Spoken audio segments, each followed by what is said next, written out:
Coming up next on Locked On Devils, it's a new day, a new challenge, and a very critical December matchup awaits against the Tampa Bay Lightning. Can New Jersey find a way to secure the season series from the Bolts? Cue the intro.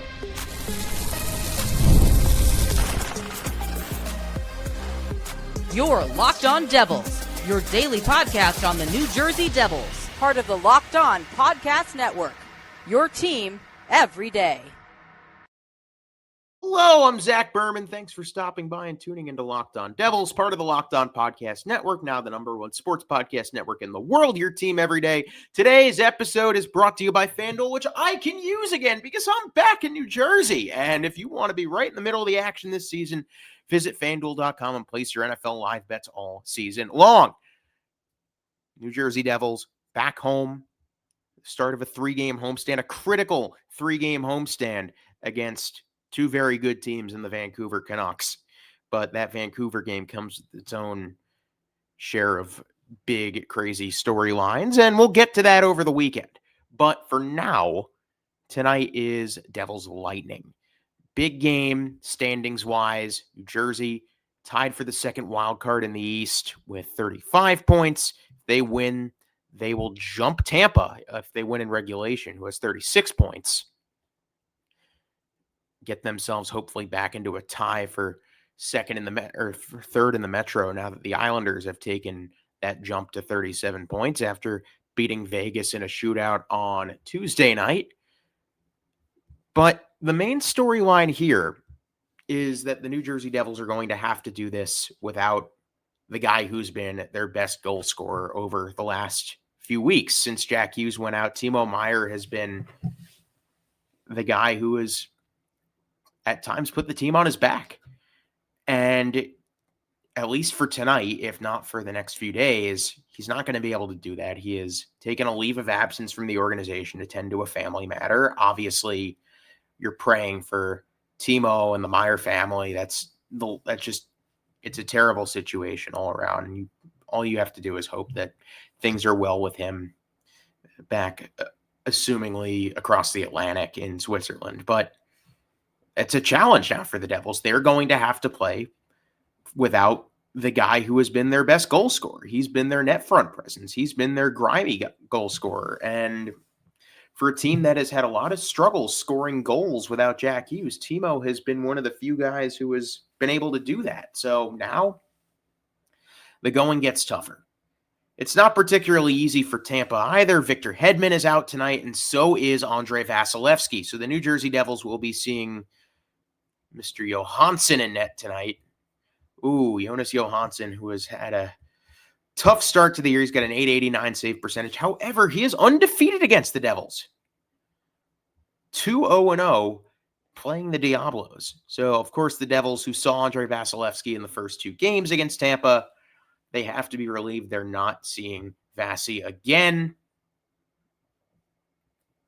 New Jersey is sending Jacob Markstrom out tonight, who also played both games against the Bolts. Of course, we know what Markstrom's been this year, and it's not been good.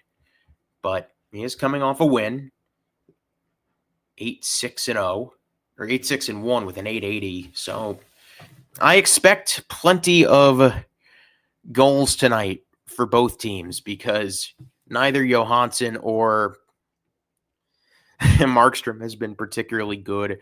No Hedman is just absolutely a killer for Tampa. But they've had some guys stepping up in the process. Darren Radish has been like, I don't understand how the Bolts keep on doing this. They keep on finding these guys that are coming from out of the blue. Their scout team is unbelievable. Their front office is absolutely incredible. How are they doing this? Charles-Edouard Dastou, what? Where are you finding a guy like him? Darren Radish has 20 points in 24 games, 5 goals, 15 assists. He scored against the Devils in the second game in Tampa, the one I was at right before Thanksgiving. Of course, the Lightning are led by Nikita Kucherov, 36 points in 27 games. Typical Nikita Kucherov just being unbelievable. Brandon Hagel's got 29 and 29. Jake Gensel's got 29 and 30 games. Of course, he had a hat trick the last time these two teams met. And other than that, it's pretty much the usual suspects on offense. Defensively, it's Dastu, Ryan McDonough, who was recently extended. Of course, no Hedman tonight. Radish, I've already brought up. J.J. Moser. It's a tough team to play against. Of course, John Cooper, one of the best coaches in the sport. Not a guy who is easy to have a chess match with, although Sheldon Keefe has beaten him in a playoff series. Now, New Jersey's lines, without Timo Meyer, they're pretty gnarly. Brad Heischer, Nason on line one. That second line is just disgusting. Palat, Mercer, Cotter. Mercer's not a center. Palat shouldn't be on the team. Cotter's a fourth liner. The third line is great. Gritsuk, Glass, Brown. I'm excited to see what they do to follow up their amazing performance in Ottawa on Tuesday night. Siegenthaler, Hamilton, Dylan Hughes, White Nemec, that stays the same.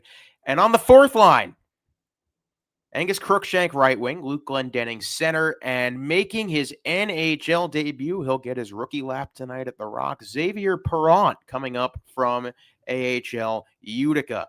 He has been given the number 67. Oh boy, I'm not looking forward to what the Rock has planned if he scores tonight. No, I'm not going to do it. I'm not doing it. In 20 games, Perrant, 12 points. He's a -5. Fast skater. Really good skater. The native of Laval, Quebec. And he's 5'8", 170 pounds. Congratulations to him. I'm sure his family will be in attendance in a few hours. So, yeah, congratulations to the Perrants. This is a tough game between two depleted teams. I think no Timo winds up being the difference for me. I was leaning towards giving them the win tonight. Now I don't think I can. Like, don't be mistaken. Like, this is a game that is going to say a lot about the Devils. I don't think Ottawa is particularly good. I think beating Ottawa is not some crazy achievement. And I said it after the recap yesterday. Like, yeah, you can plan the parade for Ottawa all you want. You have two really good games, or two really good opponents coming up. I hope they're good games, between Tampa tonight and Anaheim on Saturday, and then you have the Hughes Bowl Sunday minus Jack. But the Quinn stuff has just been so crazy. Like, I'm so tired of hearing about all this speculation. Nobody actually knows anything.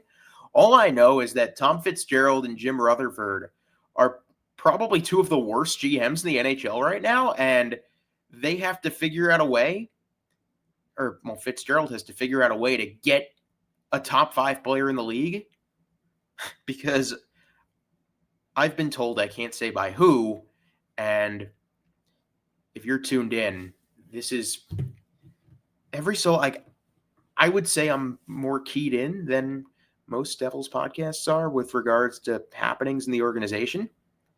So you ready for it? David Blitzer has flat out told Tom Fitzgerald more or less, like, if you don't get Quinn Hughes, if he is traded somewhere else, not if he stays in Vancouver. Like, if Vancouver just decides to not trade him, that's one thing. But if Quinn Hughes is dealt somewhere else in the organization other than New Jersey, he's gone.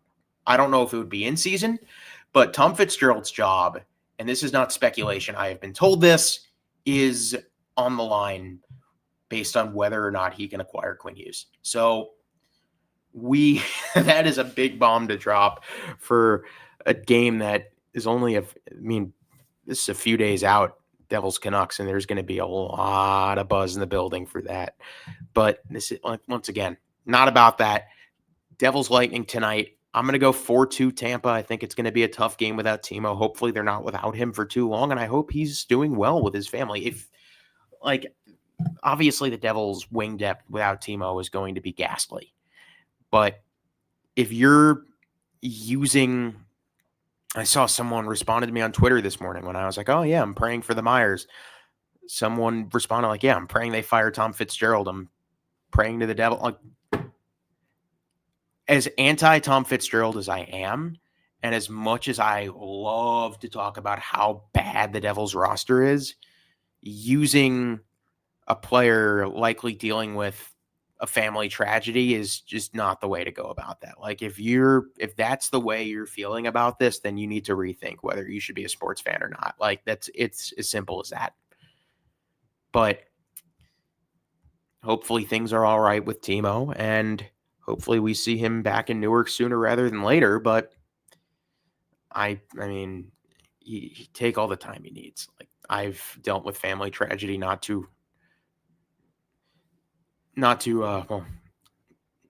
far back, and it's not fun.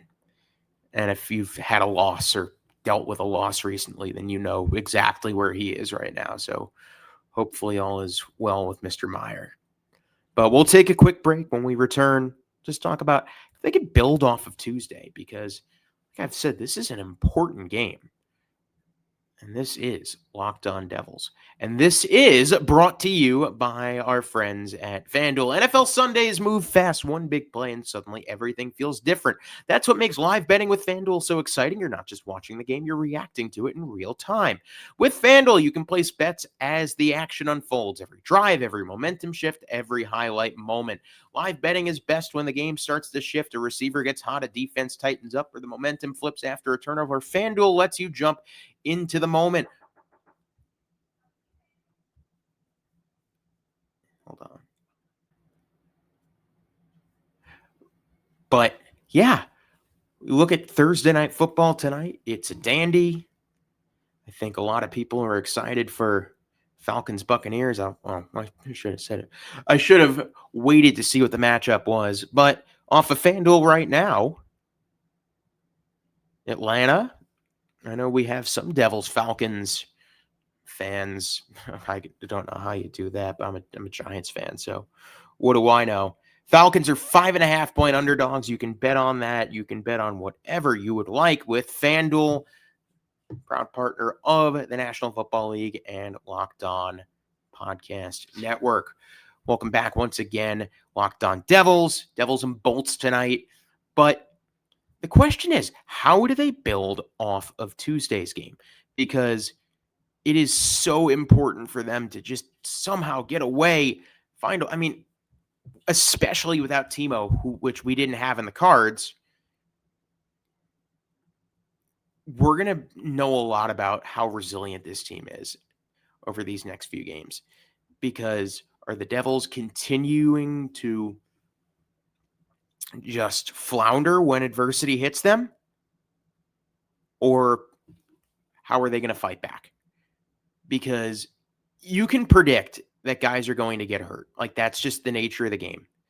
You can't predict that your best player is going to miss 2 months because he slashes his hand. You can't predict things that happen off the ice. Now, how do you respond? Because the way you respond is going to determine your season. It's going to determine jobs. It is going to determine contracts, the future of this core, the future of this organization. It's going to determine tickets. So, there's a lot on the line from an organizational standpoint to win and win now. Because if they don't, people's jobs are in trouble. And I know I just tipped off a little something, but it's bigger than that. It is definitely bigger than that. I also do have reason to believe that they're going, with right now, with Jonathan Kovacevic, who I believe will be back over the course of the roster freeze, the New Jersey Devils are over the cap with his return impending. So what does that mean? That means they're going to have to clear some cap. That means before the roster freeze, I truly believe that there is a major cap clearing move coming. I don't know who. I believe it could be Dougie Hamilton. I could believe that it is Stefan Nason. I don't think it's going to be Andre Palat, because why would they put so many clauses in his contract? Oh, they can't move him. At least not in season. I know everybody, both within the organization and within the fan base would love nothing more, but they can't move Palat's contract right now, which is a disaster and a big reason why Tom Fitzgerald should not be the one in charge of doing this. But I digress, because the New Jersey Devils have a move in the cards. With the roster freeze being on the 19th, they have a week to get this done. I don't know who it's for. I don't know who it's with. You can speculate all you want. And I know a lot of people are sick and tired of hearing about, and believe me, I am the sickest and most tired of hearing about, oh, they're going to make a trade. Sarah Valley's saying it. Elliot Friedman saying it. I don't want to hear about that. I don't want to be this guy that's like saying the same thing when I myself have called that exact mindset out. But there's something coming. What and when? I don't know the exact date, other than the general timeline of it, which is it should be within the next week or so. That's all I know. And genuinely, that's all I have for today. So with that, I can just about wrap things up here. I'll get through some other pleasantries real fast, because today's episode is brought to you by our lovely friends over at Monarch. The holidays are amazing, but they can also get overwhelming. Fast travel, gifts, parties, year-end expenses. It's really easy to lose track of your money this time of year. That's exactly why Monarch has become such a game changer for me. If you want to keep your finances under control this holiday season, you need to be using Monarch. Rated Wall Street Journal's best budgeting app of 2025, Monarch is the all-in-one personal finance tool that brings your entire financial life together in one clean, simple dashboard. The holiday spending category can become a lifesaver. You can see exactly what's left in your gift and travel budget in real time. In minutes, you can check your net worth, link all your accounts, and keep track of contributions before the deadline. Don't let financial opportunities slip through the cracks. Use code LOCKEDONNHL at monarch.com in your browser for half off your first year. That's 50% off your first year at monarch.com with the code LOCKEDONNHL. Tomorrow, I'll react to Tampa game. I know we're not supposed to record on weekends. I'm recording on weekends because I like to. So I'll be making content throughout the weekend with Anaheim in town and then Vancouver in town, and obviously all the storylines that surround both those games. So yeah, it's going to be busy. It's that time of year, especially with the compressed schedule. So let's go Devils. We'll see if they can get it done tonight against a challenging opponent. Thanks for tuning in to Locked On Devils. Like I said, tomorrow we'll break down tonight's game. Make sure you subscribe and follow. And you can find me on social media at Zach Brett Berman on Twitter. Did Locked On Devils make your Spotify Wrapped? Prove it on social media. Because if you do just that, if you prove that you have been listening to Locked On Devils enough to the point where made your Spotify Wrapped, you can secure a month of our brand new Everydayer Club. Just tag our National Locked On Podcast Network account on any social platform. We'll drop you a code. Be one of the first. Join the Everydayer Club to get your favorite show ad-free and exclusive access to the members-only Discord channel. For those of you who are tuned in on video, we'll send you also to the first ever 24/7 National Locked On Podcast Network YouTube channel. And make sure your second listen is NHL Game Night on Locked On NHL. Thanks for stopping by, and let's go Devils.